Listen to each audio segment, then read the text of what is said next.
আসসালামু আলাইকুম বন্ধুরা, সবাই কেমন আছেন? আর আজকের আমি আপনাদের সাথে শেয়ার করব আমাদের এই কাঠের রান্নাঘর। যেহেতু আমরা সবাই জয়েন্ট ফ্যামিলিতে থাকি আর রান্নাটাও আমাদের একসাথেই হয়। আর এই হলো আমাদের উনুনের রান্নাঘর। আর এই উনুনগুলো সব আমার শাশুড়ি মায়ের হাতে তৈরি। আমরা দুই জায় মিলে জোগাড় করে চলে এসেছি উনুনের রান্নাঘরে। আর এই রান্নাঘরে এই উনুনগুলো আমরা জ্বালাই না, আমরা আত্মীয় আসলে জ্বালাই। আর এই উনুনে আমরা প্রতিদিন রান্না করি। তো এই উনুনে একবারে মাংস আর একবারে ওলটা ভেজে নিচ্ছি। আজকের মাংস দিয়ে ওল রান্না করব।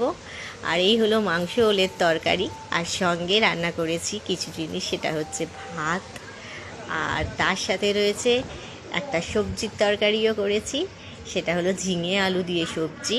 কিছু মাছ ভাজা রয়েছে, আর সাথে রয়েছে চিংড়ি মাছের ঝাল আর পমফ্রেট মাছের ঝাল। আলহামদুলিল্লাহ, আজকের এইটুকুনি। আজকের মতো টাটা।